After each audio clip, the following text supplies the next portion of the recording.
Hey, meaningful movers. Welcome back to Move It With Me, the podcast where actions have meaning, words have meaning, and we open up the conversations to discover what's your next move. I'm your host, Krystal.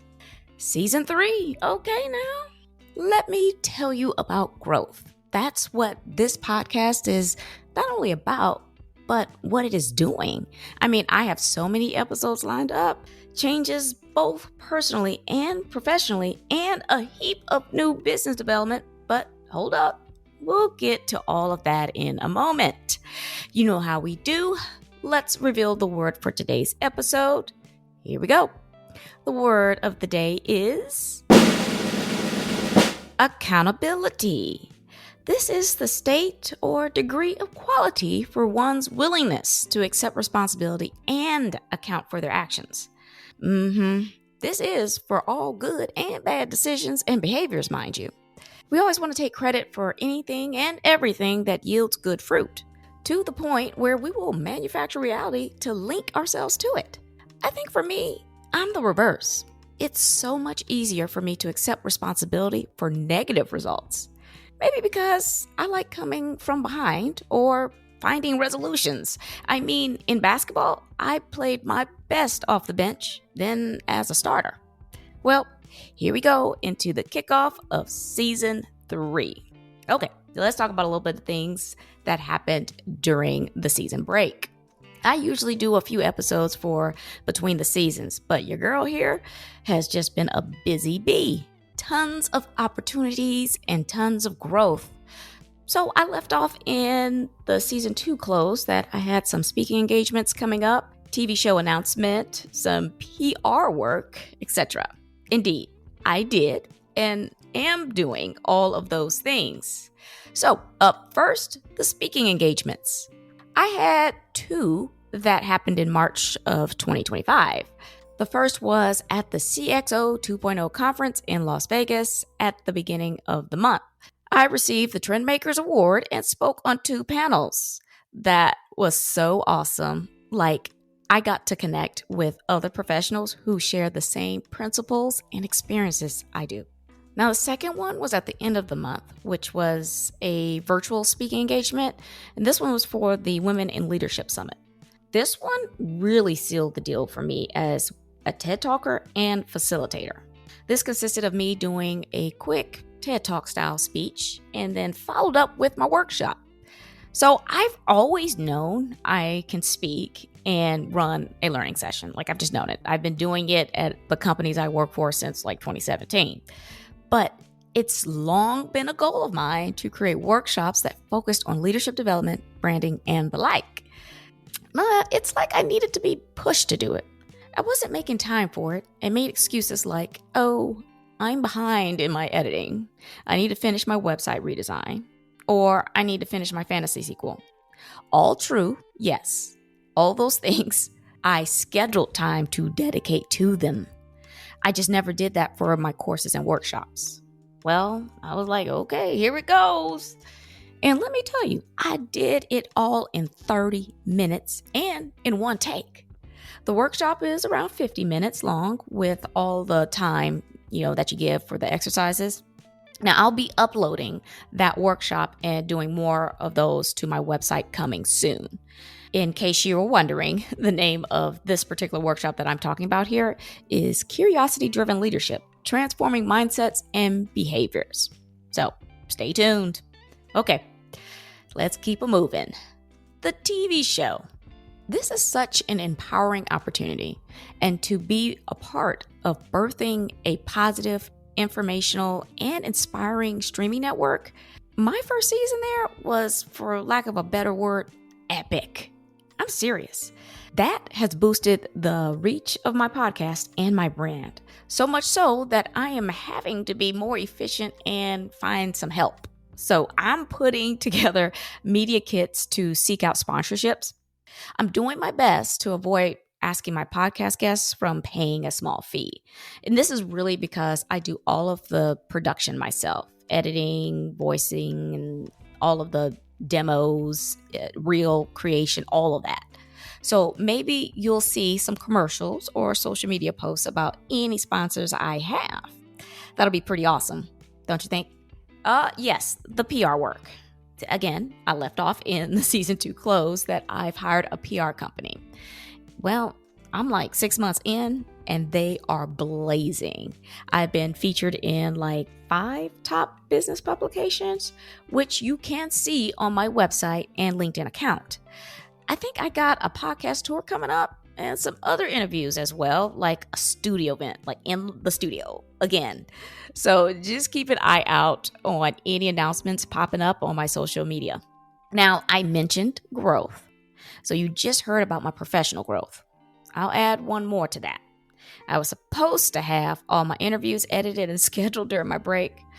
Listen, y'all, I'm about 70% through them. And I've had to do weekly episodes instead of the bi-weekly ones, with others landing in as bonus episodes here and there. That's how many I had. It's like, seriously. So yeah, I moved back to weekly releases and I'm still trucking through these. So I still haven't taken any new interviews, but I'm expecting to start that back up at the end of May or June for my season 4. So I guess it's good to be busy, huh? So about the personal growth. Well, that leads us right into the lineup for season 3. So this season is filled with people taking accountability for their decisions and turning their, well, air quotes here, pain into purpose. Much like what many of my episodes have been so far, but for some reason, that's the vibe I've been getting as I've been producing them. And quite relatable, I must say. There's this catch with getting help. Therapy, yoga, whatever help you're looking at, okay? That's what I'm talking about here. I mean, we hear about all the good things that come after you start the healing process. Reduce stress, increase joy, prioritizing yourself, intentional about your health, and so on. Yes, but what's not really covered is the tough realizations and the emotions that you go through. If I can describe it, it's like you go in with this dark cloud hanging over you. You know the type, when you are driving and the fog is so thick that even the fog lights on your car don't help clear your path. I mean, the visibility is like 0. Essentially, you are forced to slow down, which, well, let's face it, keeping busy and moving is the only thing that is separating your, air quotes, normal state from the eventual breakdown. Even if you have no idea what direction you're going in, being lost without a destination is better than stopping to face what you are rushing away from. So we think. But as with everything, you get tired. Your stamina runs out and you say, I've done everything else. All I got now is me. So yeah, that's what it was for me when I went into therapy 2 years ago. I mean, I was freaking out, but not because of me getting better. I knew that if I got this help and put everything into it, that when I come out, I'll look at things and the people in my life completely different. It'll be one of those WTF moments, but every day. And sure enough, it was. When they say clarity, I'm talking the fog cleared away and I knew what I wanted, where I wanted to be, where I wanted to go, and who I wanted to go there with and who I didn't. This was like a gut punch. I'm serious. Like, on one hand, I'm asking myself, how did you get here? And how have you been going on like this? And then on the other hand, I'm like, get yourself together, girl, and get ready. I got to a point where I literally went to bed thinking, I can do this. And then I woke up like, no, I can't. The next few months were really me replaying back my past and scenarios. I would ask, what am I feeling now? Or what am I doing now? And then come back with the why, right? So why am I feeling this way? Why am I doing this? I just kept doing that until I understood how I got to where I was. Through me doing that, I really took accountability for the part I was playing. It was like I needed to ask myself for forgiveness, for choosing to be less than, for choosing to shrink, for choosing everyone's comfort over my own, for choosing to convince myself I needed to do more, be more, for choosing to expect less from others when I knew I deserved more. Because that's what they were. choices. I wasn't forced to do any of that. I wasn't advised it. I decided to reduce myself yet carry more weight just so that someone else wouldn't have to be accountable for their actions, their statements, face their own insecurities, etc. This was the moment I became aware. Like I was seeing things exactly as they are and refused to make excuses or dress it up to reduce the embarrassment I had. I mean, the person I am now wouldn't recognize the person I was 2 years ago, let alone before that. Like, I had a moment where I was really pissed at myself. Yes, I consider myself to be independent. And with how the narrative is spun today, as far as how independent women are seen as masculine, I was trying to split that. I love my femininity, even though that is a very invalid association, though. I know this now. But when you are trying to create something with someone else, the definition of compromise gets warped.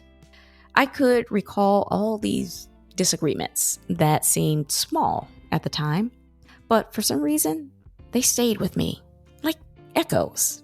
If I listened closely, I hear them. And if I allowed myself to really sit in that moment, at that time, I could remember what I was feeling, hurt. And then the next scene right after that. I watched myself betray myself over and over again, absorb the condescending statements to avoid appearing argumentative, put myself on a performance improvement plan to do better. I recognize triggers, change how I ask questions, work harder, and make more of an effort to express gratitude for the same things I'm doing every day. It was insanity. There was no way I could sustain that, and I had to get to a point where I wanted to fight for myself. In short, I chose me. Yeah, that sounds a lot like I was applying workplace concepts to my personal life. And you know what? That is exactly right. Now, I advocate for using these same principles, but with the correct mindset. Even with good intentions, the wrong mindset will always sabotage the outcome. And you don't want to be in that cycle. To be honest, I think I was in the way. So there are times when certain people will not take accountability or recognize that they need improvement themselves. If I'm always swooping in to do more while they did less, not less, just the same. I mean, how the heck can they grow? They always think they are doing enough. Sounds like a sweet deal, you would think.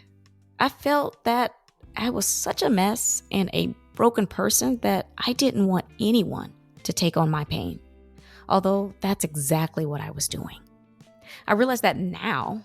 At the time, I felt that I was lightening the blow of interacting with me. But I was totally okay with dealing with others who had their own issues. Like if I did over and above, they could see how valuable I was. Yeah, I know. This is straight out of the book of abandonment issues. Over time, I really became a shell. I didn't feel like I was who I enjoyed being. I felt empty. And when you want to be something and someone, but you see yourself as nothing and no one, you feel trapped, like you're suffocating. I had to do something, so I did.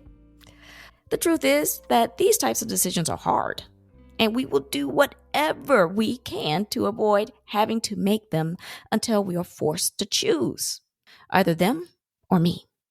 But this time, when not choosing you, it's a matter of life and death, it better be you. It really had to get to that point for me. And I've been there before. And I truly believe God saved me then. This time, it was like, if you can't see the life you have and the one you deserve by now, what more can I show you? What more can I do? Now, I get different people hit these moments in different points in their lives. Some, it hits them in early adulthood, and others in the silver years. And that's okay, because every journey is unique, as each of us. That's why it's important to not compare. Let your journey be what it is, and everyone else's be theirs. Another truth is that people will tell you that you are worth them being a better version of themselves, or worth having more, or whatever, but for some reason, they don't do it. I learned something. We will hold onto the version of significant or influential people in our lives. Mother, father, sibling, friend, boss, etc. Even though they aren't that. I had to understand that while it is true that I deserve a better version or am worth more, the person telling me this is not the same person who will do it, no matter how bad I want it to be them. I mean, in my soul. Separating the two were incredibly heartbreaking, but a breakthrough at the same time. You've heard of bittersweet, haven't you? Okay, so I know I am speaking in very abstract terms. I know y'all like, what happened, child? But if you know, then you know. And if you don't know, but this is describing where you are currently, then you are not alone and you are not crazy. Sometimes it's difficult to put in words these life transitions. So that's what season 3 is really about. It's like living after life. We are really on autopilot and we get caught up in the routine that we need a little reminder to do something for ourselves. Whenever that comes for you, own it and go get it. Well, that's the episode today. At first, I wasn't going to end with golden nuggets, but nah, let's start the season off right. So here's some golden nuggets, and I'll just add some ketchup just to recap. Number 1, allow yourself the time to reflect no matter how painful it is. It's like rewatching a movie the second time. You always see more than what you did the first time. Number 2, choose you, always. Never forget you are capable of anything. You just need to make the choice. And 3, accept people for who they are to you, not who you want them to be or who they are to others. People will show up differently for others than they will for you, and that's just fine. It is not your responsibility to make them be the hero or heroine in your story. The world is not designed that way. Now that you know, you must decide how you will interact with them on your terms. That's called boundaries, my friends. Truly, things have a way of working out just as intended. All you have to do is stand on business. Make sure you guys subscribe to the show, Moving with Meaning, the podcast, and tap that alert bell so you know when these episodes drop. I am on Apple Podcasts, Amazon Music, Spotify, and YouTube Music. Please share, like, repost, and follow. Tag someone. We are creating a community. Quick housekeeping before you go. Follow me on Instagram at Moving with Meaning 82 and my Facebook page, Moving with Meaning. Also, connect with me on LinkedIn. I have my YouTube channel up with tons of creative content, and watch for me on TikTok at Krystal B. Clark. Lastly, my Etsy store has some handy dandy digital downloads. Links are in the episode. Alrighty, I'm Krystal on Moving with Meaning, the podcast, reminding you to take it one step at a time. All moves have meaning. Check y'all later.